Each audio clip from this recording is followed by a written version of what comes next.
இந்த reels shorts பார்க்குறாங்கல்ல ma'am, அதெல்லாம் எவ்வளோ இப்போல்லாம் இருக்குது, 1 minute இருக்குது.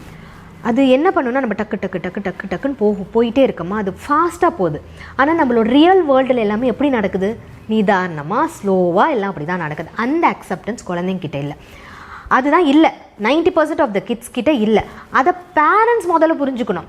பேரண்ட்ஸ் நம்ம என்ன பண்ணிடுறோம் அப்படின்னா, நம்மளோட அப்பா அம்மா கிட்ட நம்ம இப்படி இல்லையே, நம்ம அப்பா அம்மாவும் நம்ம கிட்ட இப்படி இல்லையே, நம்ம குழந்தைங்க கிட்ட மட்டும் இதை செய்யணுன்றதுனால தான் அது அவ்வளோ பெரிய பாரம் தூக்கி வைக்கிற மாதிரி இருக்குது.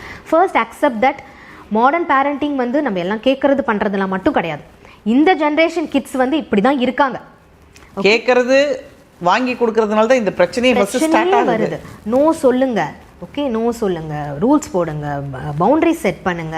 ஓகே, ஒரு நாள் சாப்பிடலன்னா பரவாயில்ல, ஹோம்ஒர்க் எழுதலைன்னா பரவாயில்ல, ஒரு எக்ஸாமில் ஃபெயில் ஆனால் பரவாயில்ல, கீழே விழுந்துட்டாங்களா, அடிப்படுதா, ரத்தம் வருதா, பரவாயில்ல, எல்லாமே அவங்க கற்றுக்கிட்டு தான் வளர முடியும்.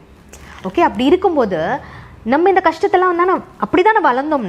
நம்ம குழந்தைங்களும் அப்படி தான் வளரணும்ன்ற அக்செப்டன்ஸ் முதல்ல பேரண்ட்ஸுக்கு வரும். எனக்கு இப்போ இந்த ரீசெண்ட் பேரண்டிங்கில் நான் உங்களுக்கு ஒன்று சொல்லணும்னு விரும்புகிறேன். என்னோடய ஃப்ரெண்டு அவங்க எங்கள் வீட்டுக்கு அவங்கள கூட்டிகிட்டு வந்திருந்தாங்க. அப்போ ஏதோ அவங்க காமெடி பண்ணி சிரிச்சிட்டு இருந்தாங்க. முடிஞ்சது இன்றைக்கி உன்னுடைய கோட்டா ஃபுல்லாக அப்படின்னாங்க. என்னது கோட்டா முடிஞ்சதுன்னு கேட்டேன். இல்லை, வீட்டில் வேலை பண்ணா, இப்போ நீங்கள் பெருக்கி விட்டிங்கன்னா உனக்கு 200 rupees, பாத்திரம் தைச்சேன்னா 300 rupees அப்படின்னு சொல்லி ஒரு இந்த வேலையெல்லாம் இன்றைக்கி செஞ்சேன்னா உனக்கு இவ்வளவுன்னு சொல்லிட்டு அவங்க அக்கௌண்ட்டே ஓப்பன் பண்ணியிருக்காங்க. 3 பிள்ளைங்களுக்கு, 3மே பொம்பளை பிள்ளை, அக்கௌண்ட்டில் பணம் போட்டுருவாங்க.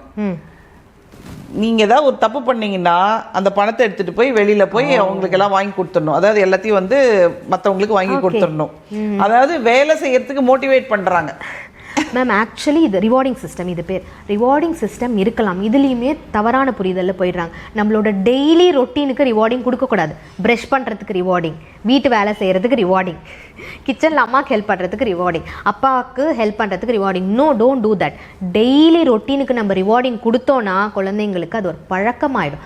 பட் ஒரு அடிக்ஷனில் இருக்காங்க, ஓகே, ஸ்க்ரீன் அடிக்ஷன் அதெல்லாம் இருக்கிறாங்க, நீ அதை கம்மி பண்ணிகிட்டே வர. ஒரு புது ஸ்கில்ஸை கற்றுக்குறாங்க, அதுக்கு ஒரு ரிவார்டிங் வைங்க. ஓகே, எப்போ பார்த்தாலும் ஜங்க் ஃபுட் கேட்டுகிட்டே இருக்காங்க, பட் அதில் அது தவறு. நம்ம அப்பா அம்மா பண்ணுற ரூல்ஸை ஃபாலோ பண்ணணும், பவுண்டரிஸை ஃபாலோ பண்ணால் அதுக்கு ரிவார்டிங் கொடுங்க. அது எல்லாமே correct. So okay, rewarding is not bad in parenting, but அது டெய்லி ரொட்டீனில் வரவே கூடாது.